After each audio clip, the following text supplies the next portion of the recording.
Welcome to episode 2 of the Deadball Challenge. My name is Gary O Daly, also known online as Gaz Gaelic Guide.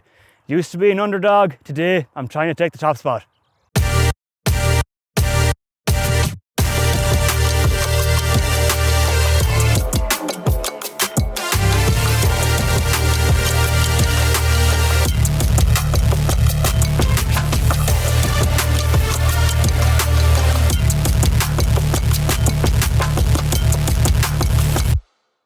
How are you feeling about taking on the challenge? They look a lot further out than I was expecting. I'm not the biggest long range kicker now, so some of them I think are just outside my range, but there's a little bit of a breeze there. So we'll give them a welly and see how we get on. Roscommon had a pretty good start to the championship. How far do you think they're going to get? I think Roscommon have the ability to go all the way. I think the last couple of years you have a savage performance. I just said last year you go up and beat Tyrone, and then maybe a little bit of a lacklustre performance against Armagh, who did go on to win it. So on their day, I think Roscommon can win Connacht and hopefully see them winning in Croke Park this year. But you just want to see that consistency and that performance is kind of coming through and going as far as we can. We've seen many a story of the kicks you're rocking in work. What is your favourite pair? I think my favourite shoes are the Air Max 1s, the watermelons. So anyone who doesn't know who those are, look them up. So it's a nice kind of white shoe, a little bit of green on it with a pink Nike tick. And my second favourite pair, for going to throw in another one because I always say they're my favourite, is probably the Air Max 90s, but they're an off-white, that crossover they did. So they're kind of a brown shoe. I have blue laces put in them and there's an orange tick on them. So they'd be the two now. If I had to save two from a house fire, they'd be the two I'd be going for. I suppose going through your kicking routine, what are kind of the main points you'd be looking to get right? I think, well, if you are coming down kicking, the worst thing to do is bring the ball straight out here to the 45 and try and kick it as far as you can. A general warm-up, whatever you find works best for you. And I think especially for kicking, start in close to goals, maybe even on the 13, on the penalty spot even. Just getting your strike, getting the feeling in it, and start bringing the balls out then, out to 21, out to the D, out left and right foot, or left and right hand side of the goals as well. And left and right foot, obviously you want to be working both feet equally. And if you're someone who isn't a free kick taker, there's no real point coming down for an hour kicking frees. Maybe take a bit on the run, back to goals, running towards goals, like whatever happens you mostly during the game. I think it's important to focus on that. So if you're an inside forward, maybe run out, collect the ball, turn over your left shoulder, over your right shoulder. If you're a midfielder, wing forward, maybe practice running towards the goals and kicking over. And again, with those, start off slow and then bring up the speed, up to game speed then. If you have a partner or a buddy to train with you, you can get a little bit of pressure then. You can have a small bit of a competition, who can get the most. I think especially with kicking as well, maybe limit yourself to a certain amount of balls, so you're not coming down. You could take 100 kicks in one day, you don't know how many you scored, how many you missed. If you say I'm going to take 30 kicks today, how many am I going to score out of 30? Mark that down in a journal or on your phone. Then the next day you come out, you can see, right, the last day I only got 15, today I got 20, so I'm making improvements on that. Yeah. That's why they call you the Gaelic guide. Well, what do you make of the 2-point arc? Having played a couple of games using it now. I'm surprised about how little it had an effect during our games. I can only speak from my experience of it. I thought once lads seen the arc, they'd be shooting from everywhere, and lads who never take long range shots ever are the ones going to take these outrageous outside the boot shots. But I think it is a new rule, whether it's good or bad. It depends on how your team plays. We've had I think 3 or 4 2 points, and it does give you a boost that at the start of a game, like one score and you're already 2 points up and not a goal. And you get a couple of those in either half and kind of bring you back into a game. It can put you further ahead, and it's kind of a little bit demoralising when you're in a little bit of a tight game, which we've been in a couple of tight games so far this year. And if they get a 2-pointer, like there's another that's another score now. We have to get back again if you haven't got many goal chances and stuff. I thought it would have more of an impact with headless lads who might be just trying it for the sake of it, but I think most teams are well drilled now that it's the kind of those percentage scores, but it kind of opens up lads that are able to take those shots, because I think in the last couple of years it's kind of conditioned outer players to get in around the 21, in around the scoring zone, and they're working over and back for what feels like an eternity, especially if it's happening the other side of the pitch and you're a full forward, you're watching this, whereas now sometimes you kind of have to stand back and applaud, even if it is a score against you, that it was a lovely score. And it's good to see that kind of long kick passing coming back into the 1v1 battles especially, and those long range scores. I think they're always nice to watch. Sometimes not when you're conceding them, but you have to give props to someone who's able to kick it. You've got a fresh enough pair of kicks on you there. How do they rank in your all-time list of pairs of boots? My all-time favourite boots are the Predator Manias from 2002, but these are the most comfortable pair of boots I think I've ever worn in my life. I had the pairs from last year, so these are the Predator 25s. I had the Predator 24s last year as well. So when the fold over tongue came out, I think anyone who's probably over the age of 25 kind of remembers growing up with the old school Predators with the tongue on them. It's just kind of that nostalgia feel for me. I always, even though I'm a Liverpool supporter and I don't like Mayo, you think of David Beckham, you think of Kieran McDonald with the big red tongue down as far as you can. And I remember Colin Corkery back in, 2003, he had the summer where he had a new pair every championship game, and then he auctioned them off then for charity. So it's kind of just one of those things that kind of brings me back to growing up and kind of fight, like when I was around 7 and 8, it was kind of was understanding how the whole championship actually worked, and you're not just seeing your team play, you're kind of understanding who the players are, what clubs they're from, and it kind of just brings me back to nostalgia feel. And I think just they are one of the most comfortable pair of boots I have, and the old saying, feel good, look good, play, or look good, feel good, play good. Yeah, nice. You mentioned a legend, Kieran McDonald. If you had maybe one or two other playing partners in the full forward line taken from past or present, who would you have loved to or would love to play next to?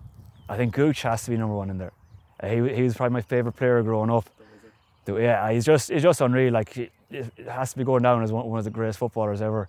The other corner forward then, I suppose, do you go with someone with a bit of height? Because I'm not sure how tall Gooch is. I'm only 5'8", so you're looking for 3 kind of nippy full forwards, or do you want a big man in beside you? It's kind of a hard one to choose. I suppose Clifford is an easy one to kind of go for now, but you go with 2 Kerry men. I suppose if you're going from present day, I think you have David Clifford and Gooch in beside me. I'll just make the runs to give them the space to run into, and I'll get out of the way. I suppose someone else from growing up then. I always really liked watching Pork Joyce when I was younger. I think he was kind of one of those players, one of those silky footballers, a lovely left foot on him. And I think Galway kind of I lived there for a while, and I always admired Galway footballers growing up. They always had some lovely footballers over the years. And I think just kind of an old school footballer, I think I'd go with Pork Joyce on the other side. Gooch is in there regardless. Nowadays, David Clifford, and for a past player, I think I'd go Pork Joyce. You play with St Ronans in Roscommon. Is the junior coming home this year? I don't know. I'm not going to say anything online. I've made mistakes before saying stuff and it gets thrown back in your face. But look, we've a great bunch of lads. Like, we're a very rural club. We're on the Sligo-Leitrim border in North Roscommon. We have a very low population in general. And we've got loads of stalwarts in the clubs who are still going into their 40s. And I suppose when we see someone like that you were watching them when you were a child and they're still playing, you're playing alongside them now, and seeing the commitment that they put into the club, going training 2 or 3 times a week, playing games, the bumps and bruises they take over the years, like ACLs, groins, all these injuries, that would have been very easy for them to say, oh, look, I'm packing it in, I'm not coming back. But the love they have for the club, to even at pushing on nearly 40, that they're all coming back every year, raring to go. And we've a few young players coming through now as well, and some of them have been on development plans for Roscommon as well. So there is quality in players in the local area. It's just trying to get more of them. So if anyone wants to move down to Ballyfarron, Kejo or Rigna, they're more than welcome to come and help build that population again. Yeah, nice. What is like your top 1 or maybe top 2 club experiences? We definitely getting to a Connacht final. Now, we got there by a small bit of a loophole. We played the county final against the B team. Went to a replay, so we didn't lose it by much. We lost the replay by 2 points, but the first day we went to extra time. There was a last minute free to bring it to extra time and a last minute free to bring it to a replay. My former housemate John, who's in a lot of my videos, he kicked one off the left and one off the right. So if there was a man to take this challenge on, it'd be him instead of me. But getting to the county final and getting to the Connacht final are 2 things that I'll never forget playing with the club. Like, we hadn't been in a final at all since 1996. So a lot of the players, I wouldn't say most of the players because we have an old team, but a lot of the players weren't even born then. And just to kind of see all the villages and all the houses with the flags out and jerseys, and all the kids wearing jerseys and stuff, like, I suppose it's hard for support when the team isn't going well. It's hard for them to go all the games and be celebrating and asking how you're getting on. You're usually getting abused in the pub somewhere telling you you're all shite, but it was great to see the support about the place and just everyone getting behind the team and seeing people you haven't seen in years. And look, they probably were at the games all the time, but you wouldn't get a chance to talk to them. And especially after the semi-final, just that kind of joy and seeing everyone coming onto the pitch, and it was absolutely lashing rain, but no one cared at that stage. We're all soaking wet and hugging everyone and seeing everyone's families there and kids, and a lot of the players have young families as well. You wouldn't necessarily see the kids in that, and they're all kitted out with daddy number 1 on the jerseys and stuff like that. And especially after the 2 finals, which were the Connacht finals in the Hyde as well. So kind of 2 great days out. We didn't win either of them, but it was just kind of to represent your club in a county and Connacht final especially was something that not many people get to do. How did you find being under Paul Galvin through the Underdog series? Yeah, it was good. Like the whole Underdogs experience was unreal, and I think the best crack and the best stuff that happened wasn't shown on TV and it wasn't even filmed. Like the first couple of days and that, like you're getting to know lads. There's a bit of competition there. There always was. And Paul Galvin was a funny one in a sense that we all thought he was going to be this big personality on camera because he'd done that documentary. It was good few years before we had done it, but we kind of assumed, I suppose that's what the way media portrays it, that he was this kind of, outlandish fella and he was going to say these things and going to be this kind of person. But he was very reserved and very laid back, and there was at times we kind of felt like he wasn't really getting involved with the sessions and that when the cameras were there.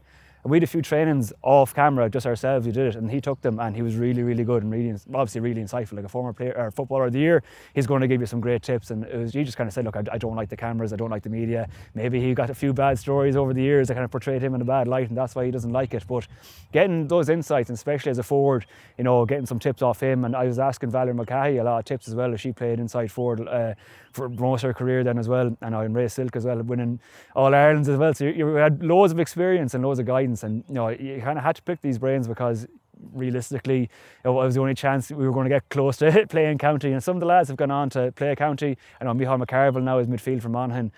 He was playing midfield in that final day as well. And Stephen Scallon, the cat from Kilkenny, he's in goals for Carlow now. But it's great to see those lads progress on to play county, and a couple of other lads were in and out of panels for a while as well. But we played Wolf Tones actually in one of the warm-up games, and right, yeah. I scored 2 goals that day. I was up for nomination in the bottom 3, so as part of the TV show, it was good to kind of give a bit of drama, but I didn't particularly like myself in the bottom 3, but got the 2 goals, stayed in, and played Dublin then in the final game. Yeah, savage. I remember, I think I was injured for that Wolf Tones game. I would have loved to have been there now, that I've met you a few times. But all that, how do you think you're going to get on with the challenge today? I don't know. I think we're just going to have to go and see, won't we? Let's do it. I probably fancy this side a little bit more, but for the ones on distance, I think I'll probably have to go outside the boot. So maybe around the 40 arc on this side might be safer outside the boot. I don't know. A bit of a breeze there to gauge. It's kind of going straight down towards the goal. So the one in front of the goals here is supposed to be the easiest. That's probably the one I'm going to miss. Usually I miss the easy ones and somehow score some of the harder ones. But Caelan got a good score, so I don't think I'm going to beat him today. He's a very skillful shooter and free kick taker. So I'm going to play it safe. I go with Caelan's score, maybe 8, or the one he predicted himself, maybe 8, and that's been generous. So I'm not going to predict a high score for myself, but look, we'll see how we get on. I'm glad I was here to hear that generous talk. An interesting chat between the two lads, but Gary sounds rather pessimistic about his chances. The Roscommon man is all set to take on the Deadball challenge, but can he better Caelan's incredible score of 21 points from episode 1? Let's find out. Introducing the underdog himself, it's Gary O Daly.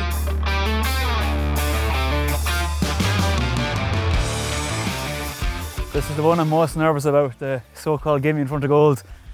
I'm not a free taker. I'm prefacing this. I don't take frees or marks. Yeah, there's no such thing as a gimme when it comes to the kicking challenge. That's one thing Gary's going to learn, and he's going to learn quickly. But best of luck to the St Ronans man as he lines up the first kick of the challenge.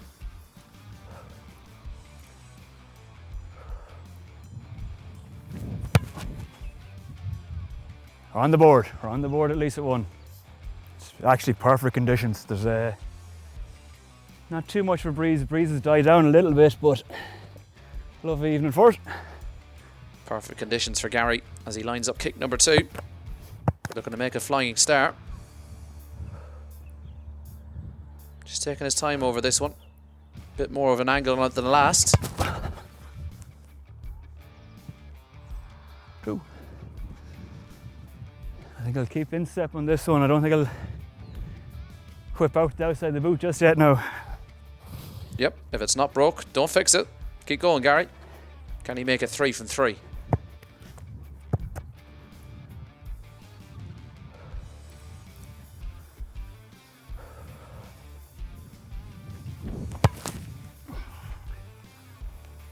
Beautiful. Yeah. Caught it on the meat.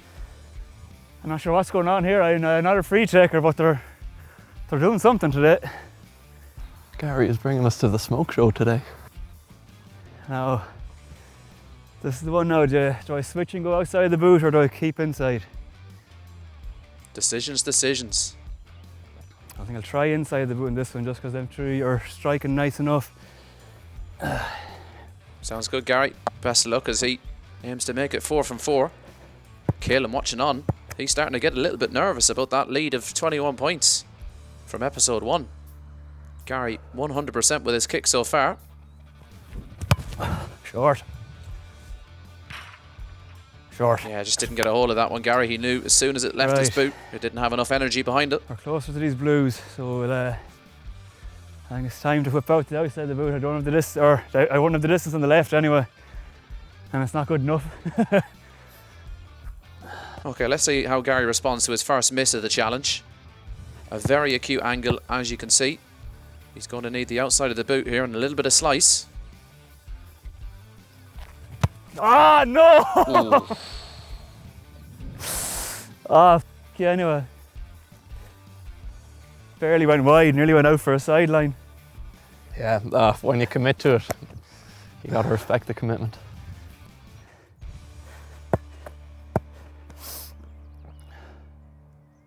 Can he make amends?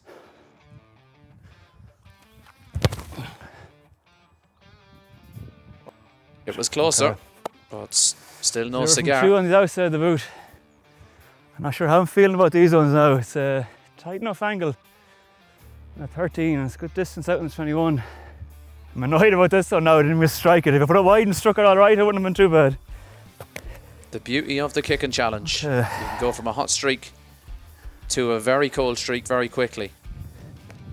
Gary desperate to ensure it's not 3 consecutive misses now as he lines up his next kick. 38 metres to goal. Tight angle. And he's hit the woodwork and it's just trickled wide. Oh, you...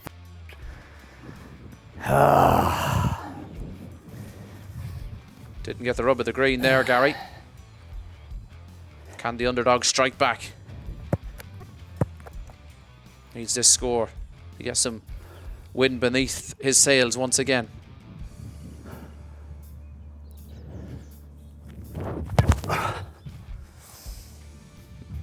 Beautiful. He's got one there. That's got to feel good. That was the clutch up, the saviour.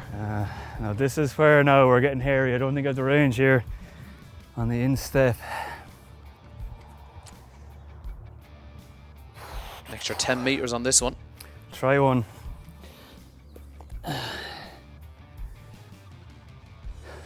That breeze might help if I hang it up. Almost 50 metres to goal.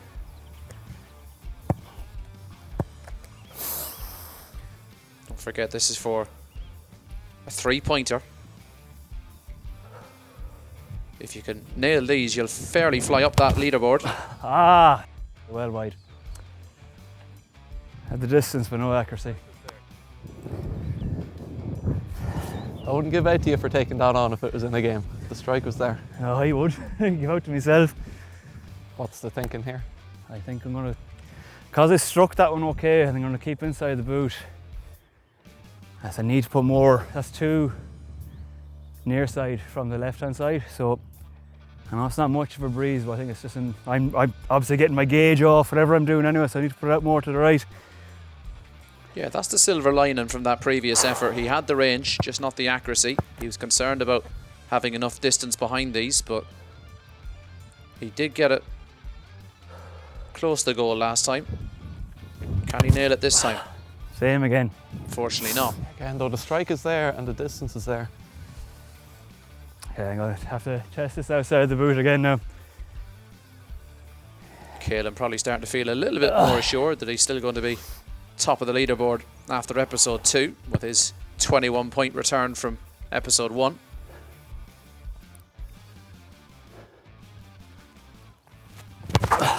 That's got it, has it?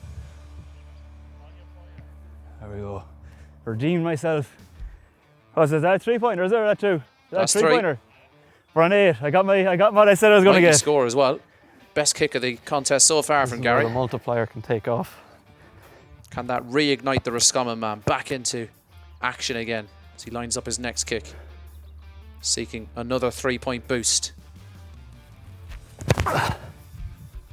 Short and wide. Double whammy. Right. Okay, for my first bonus kick, I think I'm going to try this one from outside the 45. It's not going well today, but if I came up and just kept it handy and went back to the D, I think I'd already be fooling myself. Well, I already am, but... Is it an outsider or instepper from this Oh, distance? absolutely, spin dadding when I lorry this so far wide. So here comes bonus kick number 1. As Gary looks to beef up that score of 8 he currently holds. It looks promising.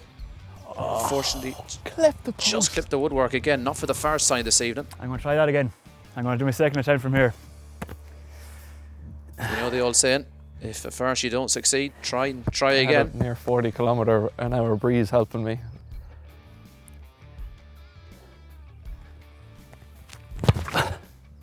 Surely this time. Unfortunately, short. Just shy.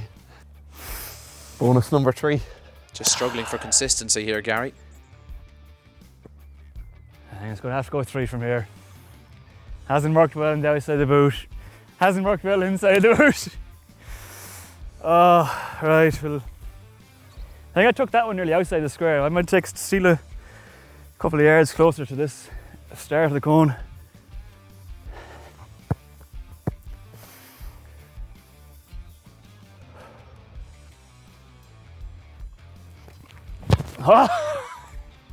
Yeah, Gary's reaction says it all. Credit to him for taking it on, but it just wasn't to be. Terrible. Gee, so the roundup, you made your target of 8. 8. I got my 8. I'm actually surprised I got the 8 in the end. I'm surprised how close I was. That one on the 21, I didn't think I'd get off the post, and then or was it wide in 21, hit the post in 13, whatever. Or I scored in 21, hit the post in 13, but that was enjoyable. Like, as I said, I'm not a free kick taker. I think, and I was all jokes and messing on this, but I think free kick taking it's an art, and it's a skill that has to be learned. So my respect for free kick takers over the years has highly gone up for how terrible I am at them. I thoroughly enjoy the challenge. Look, it's a target for myself now to try and beat it if I do it myself or from practicing at home on that. But not the highest score that's going to be on this challenge. Yeah, but I thought it was a fine effort. Like you had 2 actually clipping the post and plenty others that were only narrowly wide. Like the strike was there, the distance was there, even the shape of the shot was there. It's just there, the margins that, on another day they'll all go over. Yeah, so it doesn't matter how they go over. Once they go over, they could have bounced them over another count, but if you put it wide, you put it wide, unfortunately. But them's the breaks. That's how it goes. Any other thoughts or reflections on the challenge? And I think it is, as I was saying, free kick taking it's a skill, and I think people think that you might come out and I'll try kick that, no bother at all. But even with a bit of camera here and a little bit of pressure on, it's not just coming out with your mates kicking. It is very different. Yeah. And like the same, like a free kick takers are taking it in games when there's, you look at county players taking last minute kicks with 80,000 Crow Park looking down at them. You'd imagine the pressure that they're under, but I suppose just getting their technique, working on it. And if you are a dead ball specialist off the ground or out of your hands, it's probably something that you need to be doing 2 or 3 times a week outside of your collective trainings, or going to training half an hour earlier or staying later with a ball. And I think it's probably a case that I don't make blanket statements often, but every GAA player should have a ball of their own, I think, or have access to the club footballs. That's not a case of they're thrown in the shade and you don't see them until you're training. That just kicking the ball up against the house, passing over and back with your family members, friends, whatever age you are, even if you are 14, you're playing Masters, or you're 13 and you're only playing under 14s, whatever it is. I think just kicking the ball against the wall, taking shots, working on the skills. Obviously, I have a weak area now that I'd like to improve on. Even if I don't ever take free kicks, I'd like to do this again, maybe myself, and beat the score of 8. But it's always nice to challenge yourself and working on the skills. And I think with these new rules, we're seeing more long-range kicking. So there's an area that I need to improve on myself. Is there anyone else who you'd like to see take on the dead ball challenge? I think we see a lot of good free takers in club and county. So maybe seeing another kind of outsider giving it a go. I know there's a young lad who claims he's from Roscommon, even though he's from Kildare, but it's not often someone wants to be from Roscommon, and he fancies himself as a good kicker, more so on the rugby side of things. But I think Jim Flano could surprise a few people. Maybe he kicks them off the deck or out of the hands. It'd be nice to see how Jim Flano will get on this. So let's have a quick look back at Gary's dead ball challenge. He sprinted out of the blocks with 3 of his first 4 one-pointers sailing over the bar. He then successfully scored 1 2-pointer and 1 3-pointer as well to bring his total to 8 points. He was unlucky then hitting the post on a couple of occasions, but that didn't deter him as he went big with the bonus balls, and in true underdog fashion, he simply wouldn't give up trying, but it just wasn't to be with those bonus efforts. All in all though, what a brilliant guest Gary has been, with such wonderful insights earlier from the Gaelic guide, followed by the highs and lows of the dead ball challenge itself. Would you have played the bonus balls differently? Let us know in the comments. But after episode 2, it's still Caelan sitting top of the leaderboard on 21 points. Welcome to Blackspot Jackpot, where I have a chance to win €1,000 for St Ronans Gaa. The goal is to hit the black spot on the crossbar. If you do it in one ball, €1,000. If you do it with your second ball, $750. And if you do it with your third ball, it's $500. Now, I've hit the post and crossbar a few times today. When the pressure's on, will I do it? Probably not.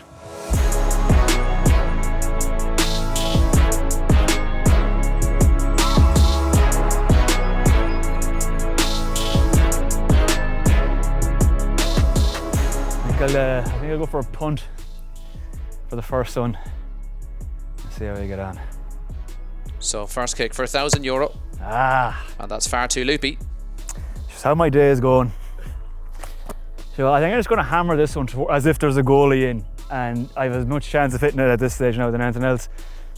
That might be a good idea because his fate was sealed early on with that first kick. He's got too much on this one.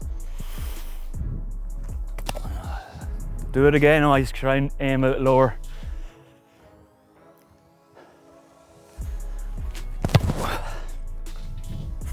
Just one of them nights, Gary.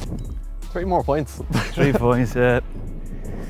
Unfortunately, it wasn't meant to be for you tonight on the Blackspot Jackpot, but we're not going to let you go away empty-handed. Here is a cheque for €250 for St Ronans Gaa. Thank you very much. Yeah, not a bother. And if you'd like to take on the Blackspot Jackpot, or indeed the entire Deadball Challenge, make a video, tag Deadball Gaelic Games, and we'll see what we can do for you. Lastly, I want to say a big thank you to Clonmara GAA for letting us use the facilities here. It's once again provided a lovely stadium for the challenge.